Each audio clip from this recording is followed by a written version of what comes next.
नमस्कार साथियों, जय हिंद, वंदे मातरम। आप सभी का एक बार फिर से बहुत बहुत स्वागत है आपके अपने YouTube चैनल एग्जाम ट्रिकी 2.0 में, जहां पर दोस्तों आज हम बात करने वाले हैं सीटेट बाल विकास के प्रीवियस ईयर के क्वेश्चंस पर। और ये ऐसे प्रश्न हैं जो आपको बार बार एग्जाम में देखने को मिलते हैं। तो दोस्तों पहला प्रश्न आपके सामने है, प्रतिभाशाली होने का संकेत नहीं है। प्रतिभाशाली होने का संकेत नहीं है। सृजनात्मक विचार, अभिव्यक्ति में नवीनता, दूसरों के साथ झगड़ा या जिज्ञासा। अगर बच्चा प्रतिभाशाली होगा तो वो सृजनात्मक विचार भी उसके अंदर आएंगे और अभिव्यक्ति भी, नवीनता भी आपको देखने को मिलेगी। बच्चे में ज़्यादा जानने की इच्छा भी देखने को मिलेगी, लेकिन दूसरों से झगड़ा करना ये प्रतिभाशाली नहीं होने का संकेत है। यहाँ पर आपका सी ऑप्शन जो है वो बिल्कुल सही हो जाएगा। इसी के साथ हम बढ़ते हैं दूसरे प्रश्न पर, और बहुत ही इंपॉर्टेंट क्वेश्चन दोस्तों। विशेष आवश्यकता वाले बच्चों को शिक्षा उपलब्ध कराई जानी चाहिए। विशेष आवश्यकता वाले बच्चों को शिक्षा उपलब्ध करानी जानी चाहिए। किस प्रकार की शिक्षा, किस प्रकार से शिक्षा उनको उपलब्ध कराई जानी चाहिए? पहला प्रश्न है आपका, विशेष विद्यालयों में विशेष बच्चों के लिए विकसित पद्धतियों द्वारा, या दूसरा है आपका विशेष विद्यालयों में शिक्षकों द्वारा, या अन्य सामान्य बच्चों के साथ, या विशेष विद्यालयों में। भैया कोई भी हमारा बच्चा है, चाहे वो सामान्य बच्चा हो चाहे वो विशेष बच्चा हो, उनको हम सभी बच्चों के साथ में एक छत के नीचे शिक्षा प्रदान कराएंगे। यही समावेशी शिक्षा कहती है। तो हमारा जो भी विशेष आवश्यकता वाला बच्चा है उसको हम अन्य सभी बच्चों के साथ में शिक्षा प्रदान कराएंगे। सी ऑप्शन के साथ में दोस्तों यहाँ पर हम सही हो जाएंगे बिल्कुल, और सी ऑप्शन आपका सही हो जाएगा। इसी के साथ दोस्तों अगर आप चैनल पर पहली बार विजिट करें, चैनल को सब्सक्राइब करने के बाद में बेल आइकन में ऑल का ऑप्शन, और अगर आपको वीडियो अच्छी लगती है तो लाइक करना ना भूलिएगा, और सभी मित्रों तक एक बार वीडियो को जरूर शेयर कर दीजिएगा। नेक्स्ट अगर हम बात कर लेते हैं समीपस्थ विकास का क्षेत्र। दोस्तों ये क्वेश्चन आपका 2021 में पूछा गया प्रश्न है सीटेट में, जो कि दिसंबर में आपका हुआ था। समीपस्थ विकास का क्षेत्र की संरचना किसने प्रतिपादित की? समीपस्थ विकास का क्षेत्र, बात होती भैया जेडपीडी की, बात हो रही है भैया जोन ऑफ प्रॉक्सिमल डेवलपमेंट की। तो समीपस्थ विकास का क्षेत्र जब भी बात आए तो आप कहोगे सर ये लेव वाइगोत्स्की जी की बात आती है। यहां पर आपका बी ऑप्शन जो है वो बिल्कुल सही हो जाएगा। जेडपीडी का फुल फॉर्म क्या होता है? Zone of proximal development, paper में पूछा गया है दोस्तों। अगर हम बात करें नैतिक विकास की तो भैया कोहलबर्ग संबंधित है किससे? नैतिक विकास से। ये भी आपका बहुत ही इंपॉर्टेंट है। नेक्स्ट अगर हम बात करें नेक्स्ट क्वेश्चन की, 5वीं कक्षा के दृष्टिबाधित विद्यार्थी, 5वीं कक्षा के दृष्टिबाधित विद्यार्थी के माता पिता और मित्र द्वारा उसे दैनिक कार्यों को करने में सहायता की जानी चाहिए। या देखिए 5वीं कक्षा का विद्यार्थी है, दृष्टिबाधित विद्यार्थी है, तो भैया माता पिता, अगर कक्षा में पढ़ने के लिए बच्चा आ रहा है तो माता पिता की कक्षा में कोई आवश्यकता नहीं है, तो ये ऑप्शन आपका कट जाएगा। उसको निचले स्तर के कार्य को करने में छूट मिलनी चाहिए। बिल्कुल नहीं दोस्तों, निचले स्तर के कार्यों को करने में हमको बच्चे को छूट भी नहीं देनी है, तो यहां पर आपका यह भी गलत हो जाएगा।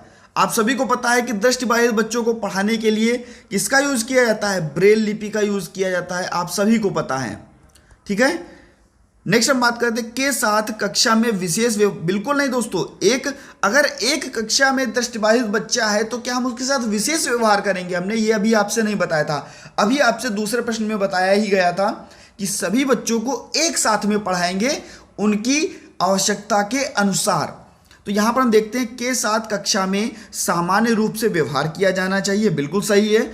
और श्रव्य सीडी के माध्यम से उन्हें सहायता उपलब्ध कराई जानी चाहिए, यानी कि उनको सुना करके शिक्षा, अगर वो देख नहीं पाते हैं तो उनको श्रव्य सीडी सुना करके शिक्षा देनी चाहिए, ब्रेल लिपि के द्वारा शिक्षा देनी चाहिए। यहां पर आपका जो है वो डी ऑप्शन जो है वो बिल्कुल सही हो जाएगा। नेक्स्ट अगर हम बात कर लेते हैं, निम्न में से कौन से कथन को सीखने की प्रक्रिया की विशेषता नहीं मानना चाहिए?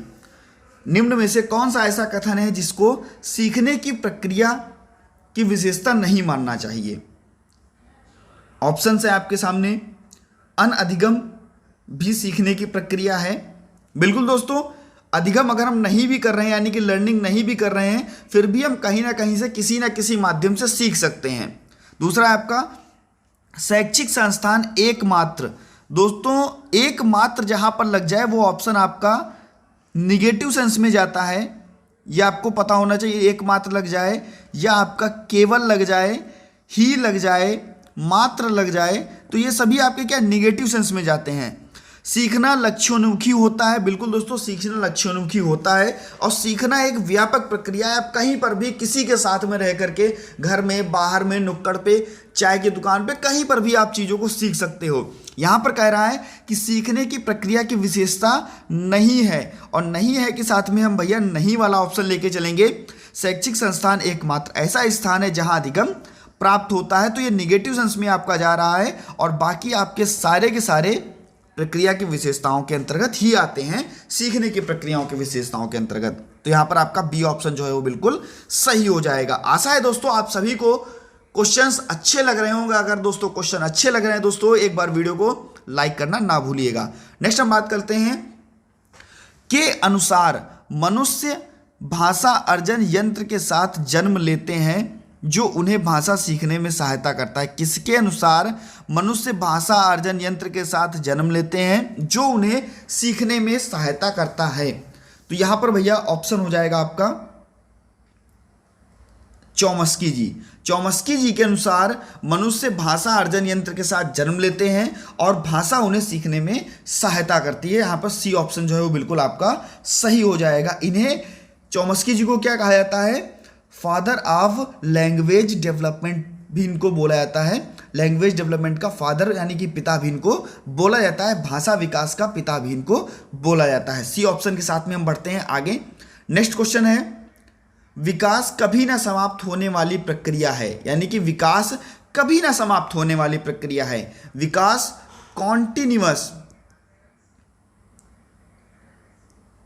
कॉन्टिन्यूअस चलने वाली प्रक्रिया है। विकास एक निरंतर चलने वाली प्रक्रिया है। यह सिद्धांत किससे संबंधित है? तो आप यहां पर आप सीधे से देखोगे अंतः संबंध या अंतःक्रिया, एकीकरण या निरंतरता का सिद्धांत। तो अभी आपको बताया भैया विकास कभी ना समाप्त होने वाली प्रक्रिया है, यानी कि विकास निरंतर चलने वाली प्रक्रिया है। विकास हमेशा चलता रहता है। तो यहां पर डी ऑप्शन के साथ में हम चलेंगे। आपका क्वेश्चन में ही आपका आंसर छुपा हुआ था। नेक्स्ट हम बात कर लेते हैं, निम्नलिखित में से कौन सा वाइगोत्स्की के सामाजिक सांस्कृतिक सिद्धांत से संबंधित नहीं है? संबंधित नहीं है पूछ रहा है। कौन सा वाइगोत्स्की के सामाजिक सांस्कृतिक सिद्धांत से संबंधित नहीं है? तो भैया अगर हम बात करें सामाजिक अंतःक्रिया, ये संबंधित है। सहायता करना ये भी संबंधित है। और समीपस्थ विकास का क्षेत्र यानी कि ZPD, zone of proximal development, ये भी संबंधित है। लेकिन भाषा अर्जन का यंत्र है, ये अभी आपको बताया गया था। भाषा अर्जन का यंत्र है, किसने कहा था? अभी आपको यहां पर बताया गया था भाषा अर्जन का यंत्र है। तो यहां पर हमने क्या कहा था कि भैया ये जाता है चौमस्की जी के साथ में। तो भाषा अर्जन का तो जो यंत्र है ये जाएगा आपका चौमस्की जी के साथ में, और यही आपका संबंधित नहीं होगा, यानी कि डी ऑप्शन यहां पर आपका बिल्कुल सही हो जाएगा। नेक्स्ट क्वेश्चन पे अगर हम बात कर लेते हैं, वह अवस्था जब बच्चा तार्किक रूप से वस्तुओं व घटनाओं के विषय में चिंतन प्रारंभ करता है। तार्किक रूप से यानी कि बच्चा तर्क कर रहा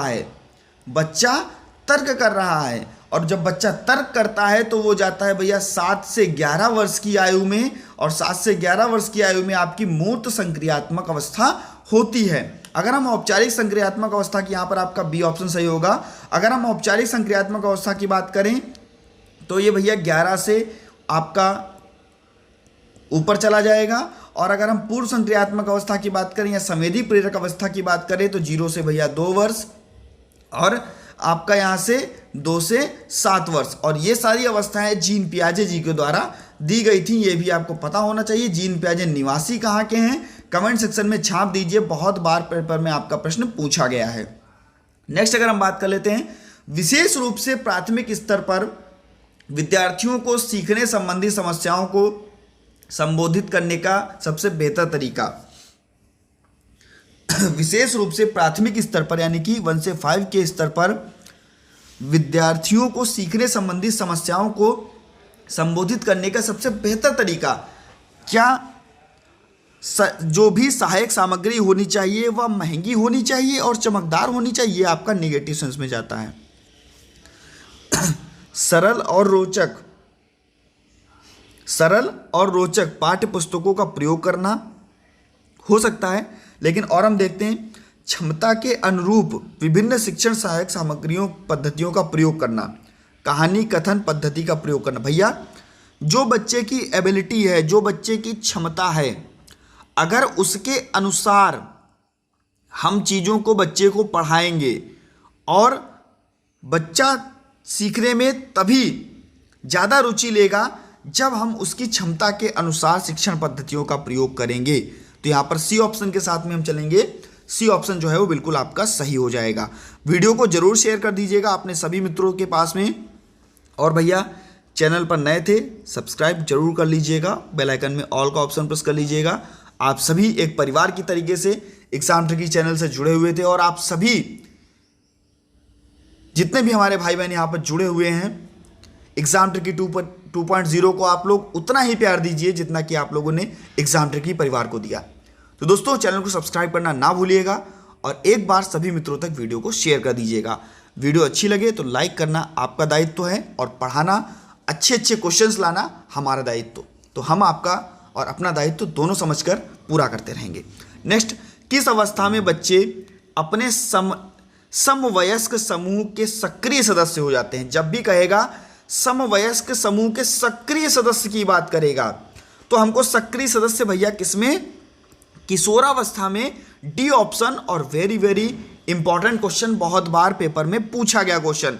सक्रिय सदस्य की जब भी बात करें, समवयस्क समूह के सक्रिय सदस्य की, तो आपका किशोरावस्था, और सक्रिय सदस्य नहीं होते हैं तो बाल्यावस्था। ठीक है।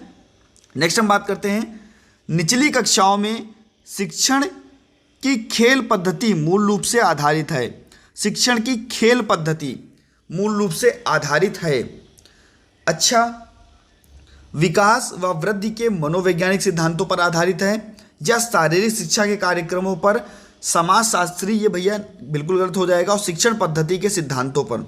देखिए, अगर बच्चा खेलेगा तो उसका विकास भी होगा, बच्चे का शारीरिक विकास भी होगा, बच्चे में वृद्धि भी होगी, और ये आपका विकास और वृद्धि के मनोवैज्ञानिक सिद्धांतों पर ही आधारित होगा। तो निचले स्तर पर बच्चा का विकास और जो भी वृद्धि है उसके मनोवैज्ञानिक सिद्धांतों पर खेल पद्धति जो है वो आधारित होती है। ए ऑप्शन के साथ हम चलेंगे, ए ऑप्शन बिल्कुल सही हो जाएगा। नेक्स्ट हम बात करते हैं, छात्र केंद्रित शिक्षा शास्त्र की क्या विशेषता है? छात्र केंद्रित शिक्षा शास्त्र की क्या विशेषता है? बात करते हैं यहां पर। तो भैया देखिए, कभी भी आता है यंत्रवत याद करना या याद करना, कंठस्थ करना, तो ये सभी आपके जाते हैं निगेटिव सेंस में, तो ये आपकी विशेषता नहीं होगी। नेक्स्ट हम बात करते हैं, केवल आ जाए, मात्र आ जाए, ही आ जाए, तो ये भी आपका जाता है निगेटिव सेंस में, ये भी आपको काट देना है। बच्चों के अनुभव को प्रमुखता देना, या योग्यता के आधार पर विद्यार्थियों को नामांकित कर उन्हें बेटा वर्गीकृत करने की जब भी बात आए, हमको बच्चे को वर्गों में नहीं बांटना है, वर्गीकृत नहीं करना है, ये भी आपका जाता है निगेटिव सेंस में। अब आप जान गए होंगे कि बच्चों के अनुभव को प्रमुखता देना ये एक छात्र केंद्रित शिक्षा शास्त्र की विशेषता है। डी ऑप्शन जो है वो बिल्कुल आपका सही हो जाएगा। नेक्स्ट हम बात कर लेते हैं, कोहल वर्ग के अनुसार शिक्षक बच्चों में नैतिक मूल्यों का विकास कर सकता है। जब नैतिक मूल्यों का विकास कैसे करेगा? जब उनको नैतिक शिक्षा का ज्ञान कराया जाएगा, नैतिक मुद्दों पर आधारित चर्चाएं कराई जाएंगी और उन चर्चाओं में उनको शामिल किया जाएगा। तो यहां पर हम देख सकते हैं धर्म शिक्षा को महत्व देना बिल्कुल नहीं दोस्तों, नैतिक की बात कर रहे हैं। नैतिक में तो सारे आपके पक्ष आ जाएंगे। व्यवहार के स्पष्ट नियम बिल्कुल नहीं दोस्तों। नैतिक मुद्दों पर आधारित चर्चाओं को शामिल करके, ये बिल्कुल आपका सही हो जाएगा, सी ऑप्शन आपका बिल्कुल सही हो जाएगा। नेक्स्ट हम बात करते हैं संरचनावादी ढांचे में। दोस्तों लास्ट प्रश्न है इस वीडियो का। अच्छी लगी हो वीडियो तो लाइक कर दीजिएगा और एक बार वीडियो को अपने सभी ग्रुप में, जो भी आपके ग्रुप वगैरह हैं उनमें जरूर शेयर कर दीजिएगा। समाजवादी ढांचे में अधिगम प्राथमिक रूप से अनुबंधन द्वारा अर्जित है या अवबोधन की प्रक्रिया पर केंद्रित है। यंत्रवत याद करना, यंत्रवत अभी आपको बताया कि नेगेटिव सेंस में जाता है। प्रबलन पर केंद्रित है। ये 3 बचे आपके। तो भैया ये होता है आपका अवबोधन की प्रक्रिया पर केंद्रित। अवबोधन का मतलब क्या होता है? ज्ञान की प्रक्रिया पर केंद्रित होता है। या इसी के अंतर्गत आपकी आती है मानसिक स्थिति। मानसिक स्थिति भी इसी के अंतर्गत आती है। तो यहां पर आपका बी ऑप्शन जो है वो बिल्कुल सही हो जाएगा। इसी के साथ दोस्तों मिलता हूं नेक्स्ट वीडियो में नई जानकारी के साथ, नए प्रश्नों के साथ। बने रहिएगा आपके अपने चैनल एग्जाम ट्रिकी 2.0 पर। बहुत बहुत धन्यवाद आप सभी का, आपने चैनल को सब्सक्राइब किया और एक बार वीडियो को सभी मित्रों के पास जरूर शेयर कर दीजिएगा। धन्यवाद।